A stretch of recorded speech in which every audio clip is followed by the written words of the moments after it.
Dear students, auditing में vouching वाला chapter हम पढ़ रहे हैं। इसका कंसेप्ट क्या है, ऑब्जेक्ट क्या है, इम्पोर्टेंस क्या है, इसके बारे में मैं आपको बता चुका हूँ। लेकिन व्यवहारिक रूप से वाउचिंग कैसे की जाती है, कैश बुक की वाउचिंग कैसे करेंगे हम, परचेज बुक की कैसे करेंगे, सेल्स बुक की कैसे करेंगे हम वाउचिंग, ये व्यवहारिक ज्ञान होना आवश्यक है। परीक्षा में भी कई बार हमसे पूछा जाता है कि कोई पर्टिकुलर रिसिप्ट की आइटम हो सकती है या पेमेंट की आइटम हो सकती है या कोई सब्सिडरी बुक्स हो सकती है, इसका वाउचिंग आप कैसे करेंगे। तो वाउचिंग कैसे करें, इसके लिए आपको सबसे पहले पता होना चाहिए कि उसके प्रमाणक कौन कौन से होंगे। जो हमने पढ़े थे कि कुछ ओरिजिनल आपके एविडेंस के रूप में काम करेंगे, कुछ आपके सब्सिडरी एविडेंस या सेकेंडरी एविडेंस के रूप में प्रलेख काम करते हैं, उपयोग में लाए जाते हैं। तो कौन कौन से प्रलेख हैं जिनकी ऑडिटर को जांच करनी चाहिए, और जो आपको प्रलेख प्रस्तुत किए गए हैं, जो वाउचर्स प्रस्तुत किए गए हैं, उनकी जांच ठीक प्रकार से की जानी चाहिए। जैसे हमें बता रखा है कि वाउचर व्यवसाय से संबंधित होना चाहिए, पीरियड से संबंधित होना चाहिए, अधिकृत होना चाहिए, जो राशि लिखी हुई है उस राशि की एंट्री बुक्स में होनी चाहिए। ये बेसिक कंसेप्ट हैं वाउचिंग के। जब हम व्यवहारिक रूप से वाउचिंग किसी भी फर्म में जाकर शुरू करते हैं, ऑडिटर या उसका स्टाफ, तो करने का तरीका यही रहता है। आज हम लोग कैश बुक की वाउचिंग कैसे करेंगे, इसके बारे में आपको बताने वाला हूँ। कैश ये सबसे महत्वपूर्ण आइटम है, ट्रांजैक्शन है व्यवसाय में। महत्वपूर्ण इसलिए है क्योंकि इसमें सर्वाधिक गबन होने, कपट करने की संभावना सबसे अधिक होती है। इसलिए अंकेक्षणकर्ता को इन व्यवहारों की सावधानीपूर्वक जांच करने की ज़रूरत होती है।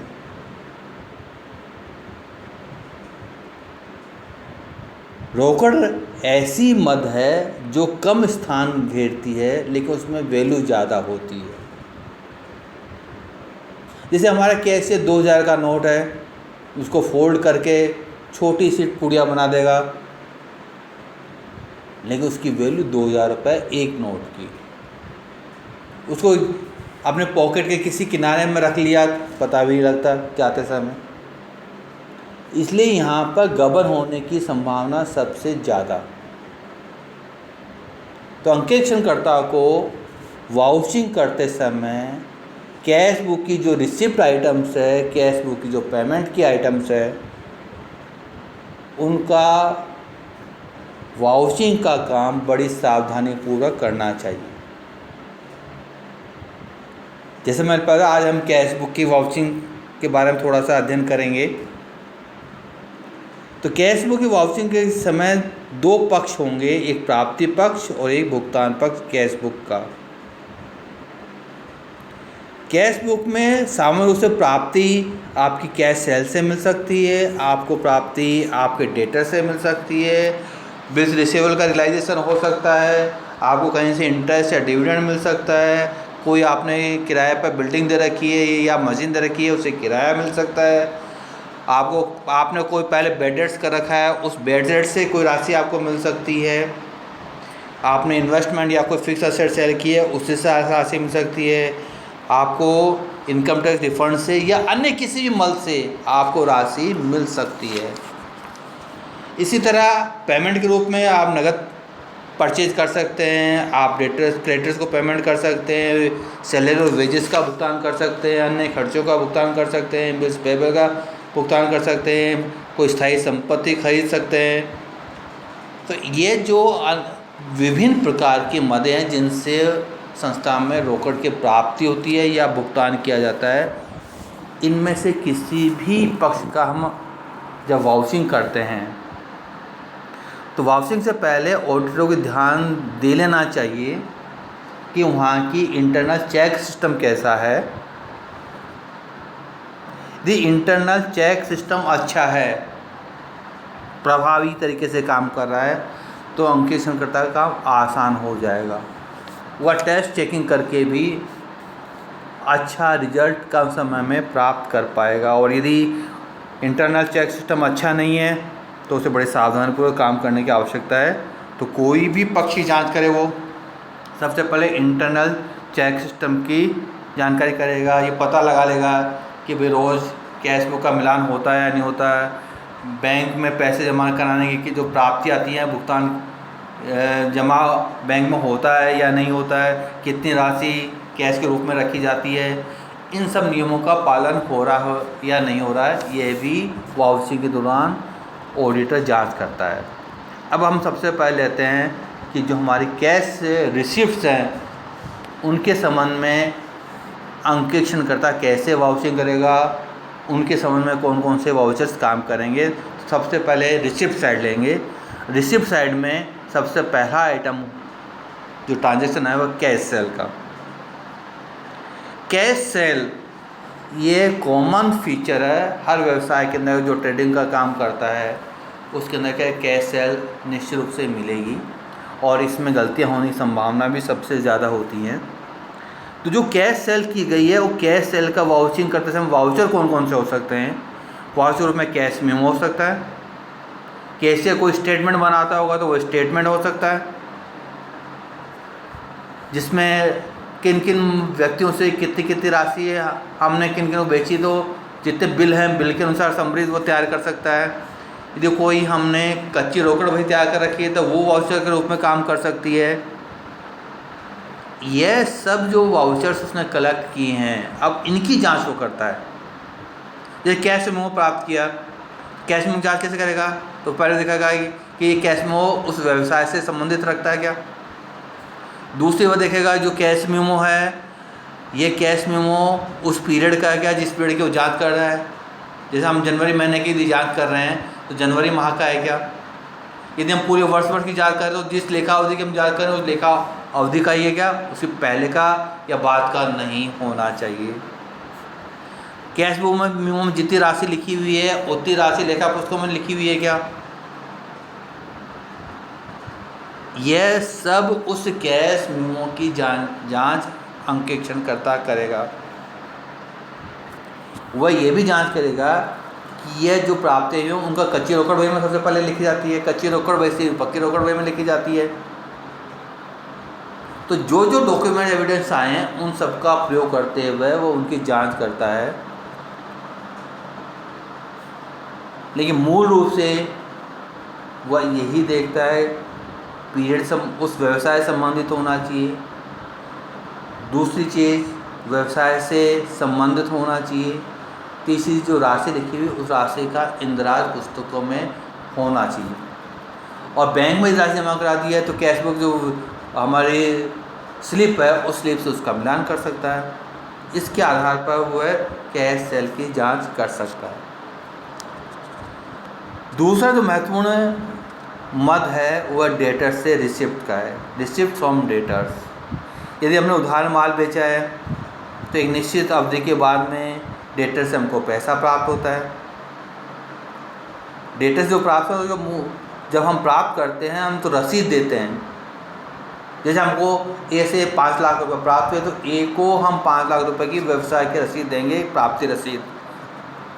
इसकी काउंटर फॉइल हमारे पास में होती है और मूल रिसिप्ट हम संबंधित डेटर्स को पेमेंट कर देते हैं, प्राप्ति रसीद। इस ट्रांजैक्शन की जांच करते समय अब कौन कौन से वाउचर काम हो सकते हैं, उसकी वाउचर की जो हमने कार्बन कॉपी हमारी जो डुप्लीकेट कॉपी है वह मूल एविडेंस रूप में काम करती है। इसके साथ साथ हम जो समरी शीट बनाते हैं प्राप्ति की, वो समरी शीट काम हो सकती है। हमने जो उधार माल पहले बेचा है उसका कोई ट्रांजैक्शन नोट है तो वो ट्रांजैक्शन नोट हमारा काम कर सकता है। अधिकारियों ने प्राप्ति के जो नोट शीट चलाई है वो नोट शीट हमारे काम कर दिया। जो अधिकृत प्रपत्र दिया है वह हमारे लिए प्रमाण के रूप में काम कर सकता है। अब जांच के मूल हम ये देखेंगे कि रोकड़ बही में सही लेखा किया गया उस संबंधित व्यक्ति से प्राप्त किया, उसके व्यक्तिगत खाते में सही लेखा किया गया है। जो हमको डिस्काउंट दिया था, डिस्काउंट नियमानुसार दिया गया या नहीं दिया गया, इन सब बातों की जांच वह करेगा। कहीं भी संदेह होता है तो संबंधित पक्षकार से वह और इन्फॉर्मेशन प्राप्त कर सकता है। इसी तरह बिल्स रिसीवेबल, हमने उधार माल बेचा, समय पर हमको पैसा उसने एक बिल लिख कर दे दिया कि मैं 3 महीने बाद में वो पेमेंट कर दूंगा। 3 महीने बाद में उस बिल ऑफ एक्सचेंज से हमको राशि प्राप्त होगी।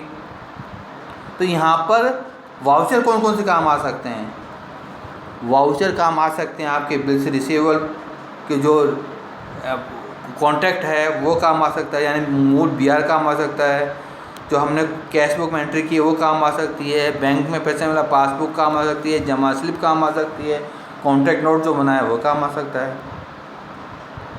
वित्तीय अब अंकेक्षण करता है, इसकी कैसे जांच करेगा? वित्तीय वर्ष के अंतिम दिन उन सब प्राप्त बिलों को सत्यापन करेगा जो उसके पास में है। परिपक्वता अवधि पर जो राशि प्राप्त हुई उनसे रोकड़ बही से उसका मिलान कर लेगा। जो बैंक में जमा हुई है बैंक की रसीद से मिलान कर लेगा। तो और जो अभी मैच्योर नहीं है उन बिलों की फिजिकल जांच कर लेगा। कोई बिल ऐसा नहीं होना जो मैच्योर हो गया और जिसका पैसा प्राप्त होगा उसका पुस्तक में लेखा नहीं है। क्योंकि जो मैंने आपको पहले बताया था, कोई भी वाउचर ऐसा नहीं होना चाहिए जिसका लेखा नहीं हुआ है, और जो लेखा हुआ है उससे संबंधित सभी वाउचर होने चाहिए। यानी कोई लेखा ऐसा भी नहीं होना चाहिए जिसका वाउचर नहीं है। इसी प्रकार हमको कोई इंटरेस्ट मिला है या डिविडेंड मिला है तो इसकी भी जांच अंकेक्षणकर्ता करेगा। इसके लिए इन्वेस्टमेंट आपके जो अकाउंट है उसकी जांच कर सकता है, पासबुक की जांच कर सकता है, तो डिविडेंड वारंट्स मिले उसकी जांच कर सकता है। यानी ये आपके वाउचर रूप में काम कर सकते हैं। जो हमने किराया मिला है इसमें हमारा जो contract note rent contract agreement है वो काम आ सकता है। हमने जो काउंटर स्लिप है पेमेंट जो हमको मिला उसकी रसीद दी हमने, वो रसीद हमारी काम आ सकती है। यदि हमने कोई ट्रांजैक्शन कोई पत्र व्यवहार किया है किराएदार से तो वह भी वाउचर रूप में काम आ सकता है। यदि हमने कोई स्थायी संपत्ति बेची है, इन्वेस्टमेंट बेचा है, तो हमारे पास में जो बेचा है वो ये दलाल के माध्यम से बेचा जाता है तो दलाल का बिक्री नोट हो सकता है। पुस्तकों में लेखा किया है जो कॉन्ट्रैक्ट हुआ है वो कॉन्ट्रैक्ट हो सकता है। यानी कोई भी हमारी रिसिप्ट का आइटम है उससे संबंधित वाउचर उसकी ठीक प्रकार से जांच करना, उसका पुस्तकों में लेखा ठीक प्रकार से हुआ है, सही राशि का लेखा हुआ है उसकी जांच करना, यह वाउचिंग के अंतर्गत प्राप्तियों के अंतर्गत अंकेक्षणकर्ता या उसका स्टाफ काम करेगा। इसी तरह जब हम भुगतान पक्ष की जांच करेंगे तो भुगतान पक्ष में जैसे पहले बताया हम कैश परचेज की हो सकती है, हमारे कुछ खर्चे जैसे वेजेज का पेमेंट हो सकता है, या उधार माल जो हमने ख़रीदा है उस क्रेडिटर को पेमेंट हो सकता है। इसी तरह कोई स्थायी संपत्ति खरीदी है उससे संबंधित भुगतान हो सकता है, या हमने कोई हमारे पास में डिवेंचर्स हैं या लोन ले रखा है उस पर हमने कोई कैश पेमेंट किया है उससे संबंधित व्यवहारों की जांच की जा सकती है। कोई भी पेमेंट पक्ष का जब वाउचर की हम जांच करते हैं तो एक बात ध्यान रखिएगा, पेमेंट पक्ष की जब हम जांच करेंगे तो हमको देखना चाहिए भुगतान वास्तव में होना चाहिए केवल बुक्स में नहीं। भुगतान केवल व्यापारिक पक्ष से संबंधित होना चाहिए, यानी बिजनेस ट्रांजैक्शन से संबंधित होना चाहिए। व्यक्तिगत जो खर्चे हैं उनका भुगतान नहीं होना चाहिए। बाकी मूल बात वही है कि वह उस लेखा अवधि से संबंधित होने चाहिए, भुगतान के लिए अधिकृत होना चाहिए, भुगतान समय पर होना चाहिए और सही लेखा होना चाहिए। यानी समय से पहले क्यों भुगतान कर दिया ये ड्यू हमारे 1 महीने बाद होता है, छूट मिल रही है तो छूट लेने के लिए भुगतान किया, तो ये प्रूफ होना चाहिए हमारे पास में। अब हम कुछ ट्रांजेक्शन का वाउचिंग कैसे होती है उसके बारे में बताऊंगा मैं आपको, कि कौन कौन से उसके वाउचर हो सकते हैं, क्या क्या अंकेक्षण करता है उसके बारे में वाउचिंग करते समय देखना चाहिए। जैसे हमारा कैश परचेज है, जब हम कैश परचेज करते हैं, माल खरीदते हैं, तो कैश मेमो हमको मिलता है। जब कैश में माल आएगा तो माल की हमारे पास में कोई रजिस्टर होगा, रजिस्टर में भी एंट्री करते होंगे हम। तो यहाँ पर जो वाउचर के रूप में कैश मेमो वाउचर हो सकता है, हमने जो आदेश दिया वो आदेश की कॉपी वाउचर रूप में काम आ सकती है। माल आया उसको हम रिसिप्ट रजिस्टर में या बुक्स में एंट्री कर रखी है, वो हो सकती है, ये वाउचर के रूप में काम आ सकता है। अब अंकेक्षण करता ये देखिएगा कैश में वो व्यवसाय से संबंधित होना चाहिए, अवधि से संबंधित होना चाहिए, अधिकृत होना चाहिए, पुस्तकों में उसकी एंट्री होनी चाहिए, जितनी राशि का माल खरीदा, जितनी मात्रा में खरीदा, वह मात्रा आपको जो बुक्स या रजिस्टर रखा उसमें एंट्री होनी चाहिए, जो अमाउंट है उस अमाउंट की कैश बुक में एंट्री होनी चाहिए जब हम पेमेंट कर दिया हमने। उनमें वो मीमो की ये जांच अंकेक्षणकर्ता वाउचिंग के समय करेगा। इसे यदि हमने उधार खरीदा है तो कुछ समय बाद में हमें क्रेडिटर से पेमेंट करना पड़ेगा। इसके लिए क्रेडिटर से पेमेंट करेंगे तो हमको जो रसीद मिली है क्रेडिटर से, वो रसीद हमारी मूल वाउचर हो सकती है। जो हमने इनवॉइस प्राइस किया वो हमारा सब्सिडी वाउचर हो सकता है, या हमने कोई समरी सीट बना रखी है पेमेंट की, वो समरी सीट हमारी वाउचर के रूप में काम आ सकती है। अंकेक्षण करता इन वाउचरों को देखेगा कि वाउचर अधिकृत है या नहीं है, वाउचर में जितने माल आए उतने माल की एंट्री हमने कर रखी थी क्या, कोई डिस्काउंट मिला उस डिस्काउंट को हमने समायोजित कर लिया है क्या, और जो वास्तव में जितना पेमेंट ड्यू था हमने उतनी राशि का पेमेंट किया और उतनी राशि की हमें रसीद मिली है, इसकी अंकेक्षण करता जाँच करेगा। इसी तरह कोई सैलरी चुकाई है हमने या मजदूरी चुकाई है तो उसके वाउचर के रूप में हमारा सैलरी या वेतन का रजिस्टर हो सकता है, हमारी समरी शीट हो सकती है, बैंक से भुगतान किया है तो चेक से भुगतान किया है हमने या आरटीजीएस किया उसकी हमारे पास कॉपी हो सकती है, नगद भुगतान किया है तो उसकी प्राप्ति रसीद हो सकती है, उस संबंधित व्यक्ति के हस्ताक्षर समरी शीट पर है या नहीं प्राप्ति के समय, वो हम लोग देख सकते हैं। और जिस व्यक्ति को भुगतान होना चाहिए उसी व्यक्ति को भुगतान हुआ, जितनी राशि ड्यू होती है उतनी राशि का भुगतान हमने किया है, इसकी अंकेक्षणकर्ता जांच करेगा। इसके साथ साथ यदि कोई हमने स्थायी संपत्ति खरीदी है तो स्थायी संपत्ति खरीदते समय कॉन्ट्रैक्ट नोट बनाया होगा, ऑर्डर प्लेस किया होगा हमने, तो ये और जो मेमो हमको प्राप्त होगा उस मेमो के अंकेक्षणकर्ता जांच करेगा। इस प्रकार जो विभिन्न प्रकार के खर्चे हैं हमारे रिसिप्ट पेमेंट के, इसी तरह कोई पेटेंट या कॉपीराइट का भुगतान हो सकता है, बिल्डिंग परचेज हो सकती है, इंटरेस्ट का भुगतान हो सकता है, इन सब की जांच अंकेक्षणकर्ता ठीक प्रकार से करेगा। इस प्रकार संक्षेप में हम कह सकते हैं कि अंकेक्षणकर्ता प्राप्ति और भुगतान इन दोनों की जांच करते समय आंतरिक अंकेक्षण, आंतरिक निरीक्षण इस प्रणाली की जांच करेगा। सैंपल चेकिंग की ज़रूरत है, सैंपल चेकिंग की जांच तरीका अपनाएगा, विस्तृत की विस्तृत तरीका अपनाएगा। जितने वाउचर्स की वो अधिकतम जांच करता है वाउचर्स का प्रयोग करेगा। सबसे पहले मूल वाउचर्स काम लेगा, मूल वाउचर उपलब्ध नहीं है तो वो सेकेंडरी वाउचर काम लेगा। इसके बारे में संबंधित व्यक्तियों से जो सूचना प्राप्त करनी है वह सूचना प्राप्त करेगा। ये सब काम करने पर अंकेक्षणकर्ता ठीक प्रकार से प्राप्ति और भुगतान का वाउचिंग का काम कर सकता है। यही सिद्धांत हम परचेज बुक के, सेल्स बुक के इनके संबंध में काम ले सकते हैं, लेजर के लिए काम में ले सकते हैं, bills paper, bills receiver books आदि के लिए भी अंकेक्षणकर्ता वाउचिंग का काम संबंधित वाउचर्स की जांच करते हुए करेगा। आपको मैंने इन सब के बारे में मैं आपको पीडीएफ नोट्स भेज रहा हूँ, वो पीडीएफ नोट्स भी आप एक बार पढ़ लीजिएगा। परीक्षा के अंतर्गत इसमें जो क्वेश्चन बनता है वो वाउचिंग का अर्थ क्या है, उद्देश्य क्या है, महत्व क्या है, इसके साथ साथ आपसे पूछा जा सकता है कि इस ट्रांजैक्शन का वाउचिंग कैसे करेंगे, तो उसमें आपको उसके वाउचर कौन कौन से होंगे और वाउचर में अंकेक्षणकर्ता या उसका स्टाफ किन किन बातों को जांच करते हुए ध्यान रखेगा, इतना परीक्षा में आपसे पूछा जा सकता है। आपको कोई भी कठिनाई हो इस संबंध में, आप मुझे व्हाट्सएप पर कॉन्टैक्ट कर सकते हैं। Thank you.